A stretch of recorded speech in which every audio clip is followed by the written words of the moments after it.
Bob Maloney from MyMMAnews.com, and tonight's guest is Deauntra Smith. Deauntra has a fight coming up.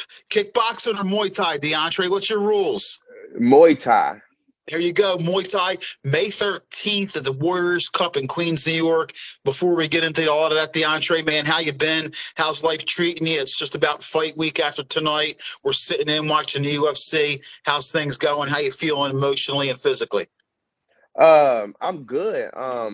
Emotionally, I got a strong team around me that's been taking everything off my plate. My wife has really been holding down the fort.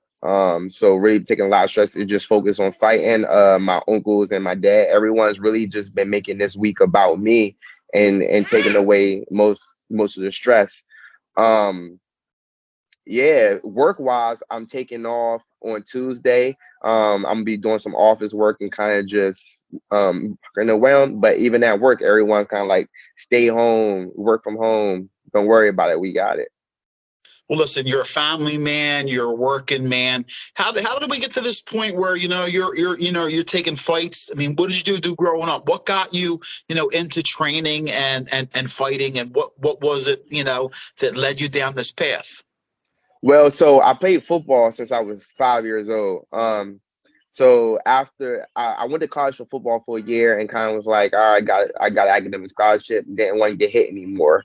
It's some big boys when you play Division I football. So just going through life, I was missing that competition. So my uncle, out of MVJ, he was like, hey, come in and train. And my dad was a Golden Glove boxer in DC, so he was like, man, go in there and try it. So like I would say like a week, I got in the ring with my uncle who's 6'4", about 220, and I was like, all right, in there with him, and he cracked me. And like normal people would be like, I don't know if I want to get back in there. He cracked me, and I was like, nah, I want to do this. Like, let's do it again. And that was almost 6 years ago, and then now we here. I love competition. I love it. It's the oldest sport in history, right? Physical combat, and it's no one else. It's just you. No one else can dictate. It's I coach high school football and high school basketball, but this is totally different. You don't gotta depend on no one else in the ring. It's literally you and another man. Listen, Deauntra, you're still on the amateur level, and it's not like you have a lot of film on the guy you're fighting. How do you and how do you guys attack this as far as you and your coaches, as far as training for a fight like this, as far as a camp? You really don't know much about your opponent, and you just concentrate on technique. What did you guys do for this fight camp? I mean, everyone has their own style of fighting, and the way I stop in my way of style of fighting is I'm tricky. I like to fight my way.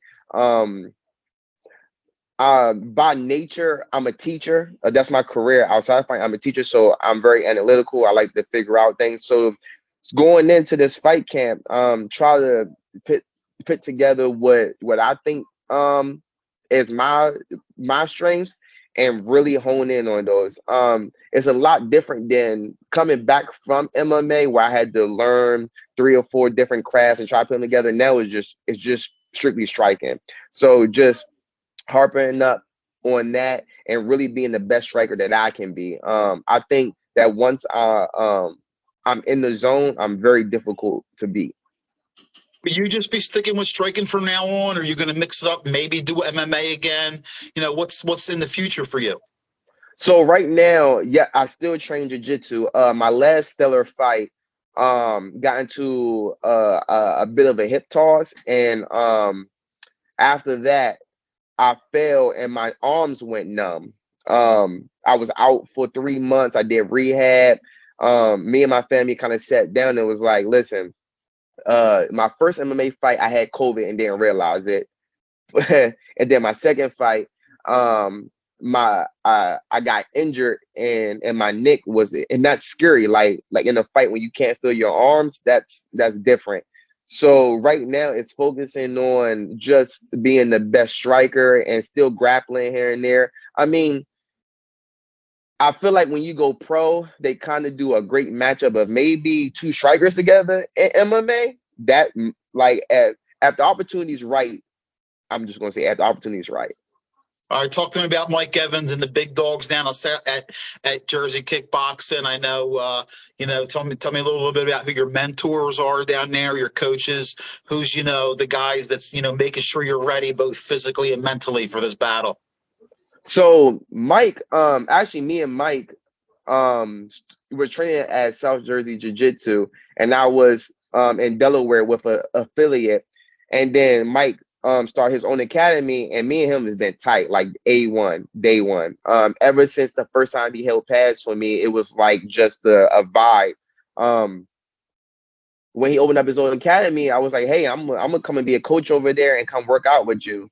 And I take a second and I look back, and that was like 3 years ago, almost 4 years ago. And me and him have known each other that long now. And after my injury, he was like, hey, how about you just come and just focus on kickboxing? I was like, you know what? That sounds like a great idea. I'm gonna go over there.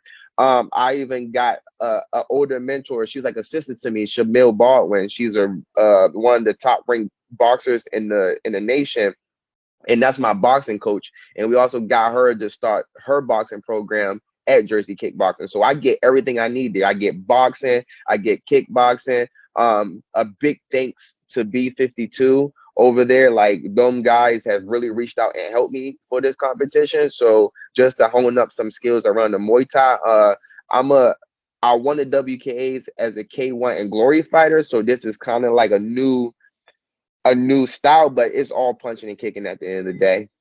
Hey, well, listen, you know, combat sports right now, Muay Thai, kickboxing, MMA, boxing even, it is just like it's on fire right now and on the East Coast. I mean, you're going to New York, there's events in Jersey, New York, Pennsylvania. So you're right in the middle of it. You're in a prime of your career.